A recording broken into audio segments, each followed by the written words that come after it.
less than a month until the Australian federal election, and it is that close at the moment. That close, because although Tony Abbott is, I think, 4 points ahead in the opinion polls for parties, the Liberals are ahead in the preferred Prime Minister ratings, so on the whole that balances out to that much, so it could be a close race, and Kevin Rudd could still win. His chances have gone down significantly since last time, a couple of weeks ago, but he is still in it, and he could still win it. Or, well, Tony Abbott could lose it, in other words, but he's already lost the plot, but he might lose the election as well. For anybody who knows a little about Australian political history, you'll instantly think back to what was dubbed the unwinnable 1993 election, when Paul Keating was able to defy opinion polls and not only hold on to government, he also gained, I think it was 2 seats off the opposition, when months before the Liberals under John Hewson were way ahead in the opinion polls, but he defied all of that and was able to carry on for another 3 years in government. I don't think Kevin Rudd will be able to gain any seats. I think he will end up losing seats, and I think it is, I would say currently the odds are not in his favour. I think there's about a 25% chance he could win and a 75% chance he could lose, but he is still in it and he could still win it, and it will be very close. I mean, I think it will be quite close.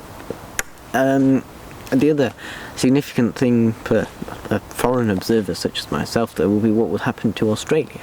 And the thing I am most concerned about is the way that under Tony Abbott they would completely abuse their natural resources and completely ignore the indigenous inhabitants. Aboriginal people will suffer badly under a Tony Abbott-led government, which is quite a shame for anybody. Pollution will increase because he wants to scrap taxes on pollution, scrap carbon taxes.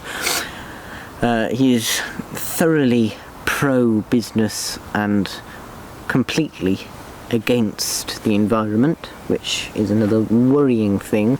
He seems to go against science. Some of his views are something you would only really expect to see within the Republican Party in America. They're not really views you would expect to see in a progressive, relatively liberal society such as Australia. Well, it's certainly becoming more liberal than it was 30 years ago. 30 years ago, Australia was probably the 2nd or 3rd most racist country in the world. Not a lot of people know that. For example, Aboriginal people were not able to vote. Aboriginal people could not claim citizenship. And it was only when Kevin Rudd was Prime Minister the first time that they actually apologised for stealing the children of Aboriginal families to be brought up in a more westernised society. The prospect of Tony Abbott becoming Prime Minister is, well, so I certainly see it as a slight return to that kind of politics, which isn't really something that I'm happy about at all.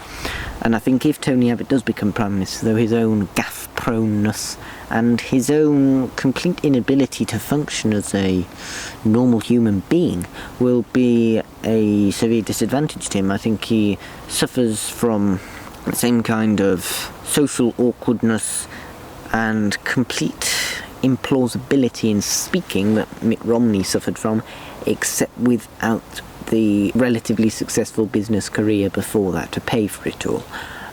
So I think that Tony Abbott won't survive as Prime Minister for very long. I think he could lose the next election, or failing that, but he'll face a leadership challenge. It is still an interesting election to watch, though.